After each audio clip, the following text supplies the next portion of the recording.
Hello and welcome to the Tax Roundup for August 2014, and welcome also to Accountancy Insurance. Now, we've asked them to be a part of the Tax Roundup simply because of the level of audit we're seeing at the moment, and it's not only from the Australian Taxation Office, it's also from state-based regulators in areas like payroll tax. I'm sure you've noticed the same thing of late. Now, Accountancy Insurance Audit Shield protects around about 2,000 accountancy practices at the moment around Australia and New Zealand as well. Hayes Knight a while back made the decision to introduce Audit Shield to our clients to protect them against the cost of audits, investigations and other areas by the regulators. And we're just suggesting that if this is not an area you've got to yet or something you haven't considered for your clients, then just take a look at what's on offer there. You can give them a call on 1300 650 758 or have a look at the website accountancyinsurance.com.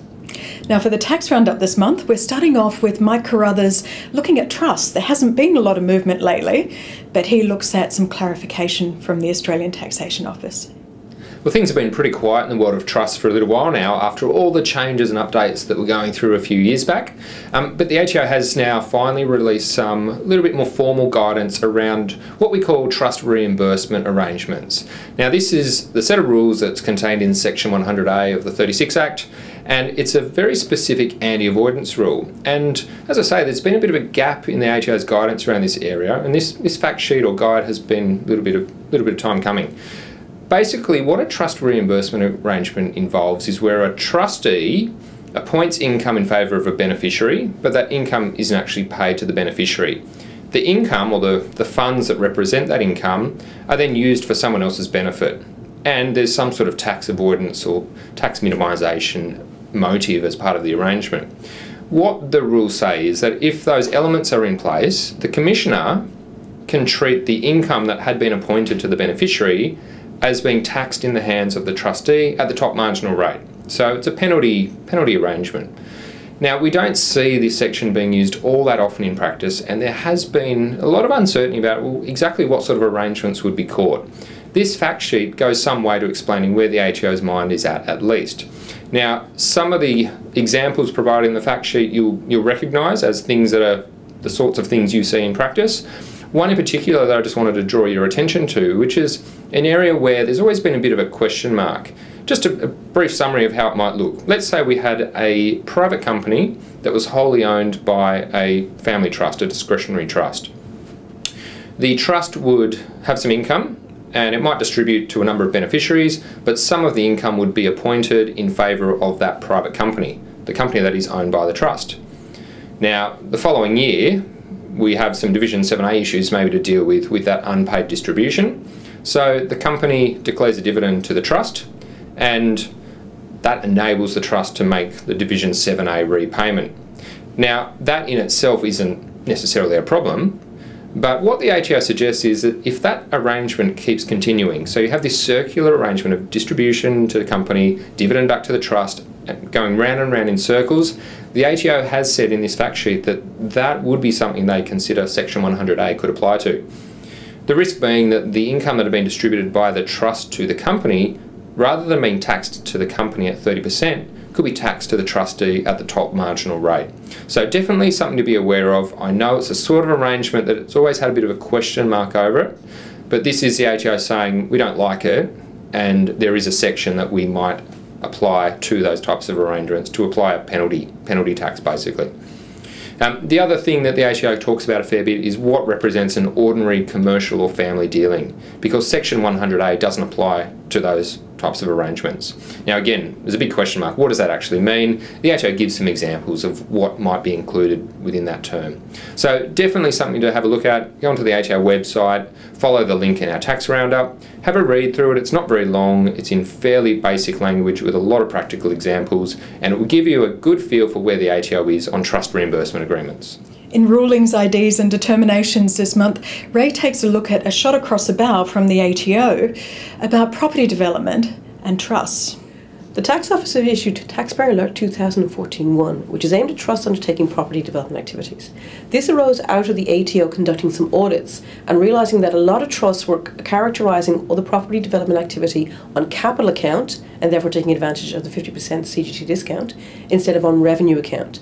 The tax office's view is if the trust is undertaking property development activity, whether it's a large-scale operation or perhaps maybe only 2 or 3 townhouses on a piece of land owned by the trust, then that is a revenue-generating activity. One isolated profit-making activity can be revenue, not capital, and therefore it should be characterised on revenue account, not on capital account. So they've issued that alert to raise awareness with the trust that might be undertaking any of these activities. You should also be aware that if the trust is earning revenue for tax purposes, there will also be GST implications as they're likely to be carrying on an enterprise of property development. Every month we get a lot of inquiry through the help desk about reasonable travel and overtime meal allowances. Now the new determination's out, Ray takes a look at that and also the areas of common misunderstanding. The ATO have issued TD 2014-19, which is the reasonable travel and overtime meal allowance amounts.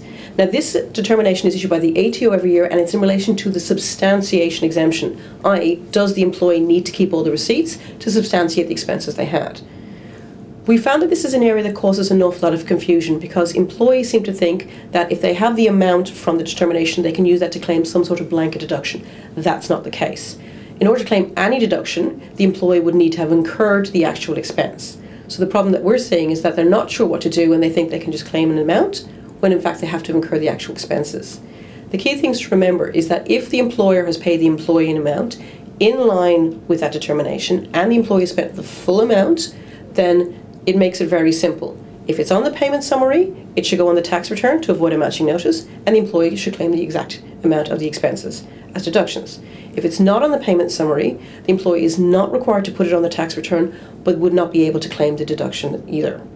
If the amount that they received as an allowance is different to what they actually spent, then they would have to report the full amount of the allowance, regardless of whether or not it appears in the payment summary, on their tax return, and then claim the deduction for the actual expenses they've incurred, whether that's higher or lower than the amount of the allowance they received. Hopefully that should make things a little bit clearer for everyone. In cases this month, Mike Carruthers takes a look at a case that involves a liquidated company, PAYG credits, and the 50% penalty imposed for recklessness. Ouch. Now, in terms of cases for this month, we thought we might bring you up to date with the Cameron and Commissioner of Taxation decision from the AAT. In broad terms, this case dealt with a situation where the taxpayer was an employee and director of a company, and the taxpayer lodged tax returns showing their salary and wages and director's fees and claiming back a credit for the PAYG withholding that had presumably been paid on behalf of that employee by the company. Now, the Commissioner had a bit of an issue with this because their view was that the company had never actually paid the PAYG to the ATO. It had reported it on the activity statements, but the ATO couldn't find any evidence of those amounts actually being paid. So the question was, did the taxpayer have the ability to claim back those PAYG credits in their personal tax returns? Now, the AAT also found that there was no evidence of the company actually paying the PAYG amounts to the ATO. So as a result, the employee was not able to claim the credits in their personal tax return. Now, that might all sound reasonably straightforward. The next bit was around penalties. The Commissioner applied a 50% penalty on the basis that the taxpayer had been reckless. So it wasn't just failure to take reasonable care, this was actually someone being reckless in the way they prepared their tax returns. The AAT said, well, as a director of the company and the person who prepared the activity statements for the company, you should have known that the PAYG was never actually paid to the ATO.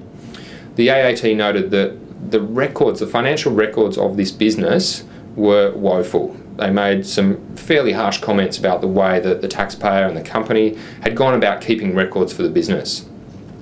The AAT noted that, yes, this penalty, which was around $45,000 worth just in penalties, would actually represent a significant financial burden on the taxpayer. But the AAT believe that's appropriate. That's what penalties are there to do. They're there to encourage you to comply with the law as it stands and not to be reckless in the way you go about completing your tax obligations.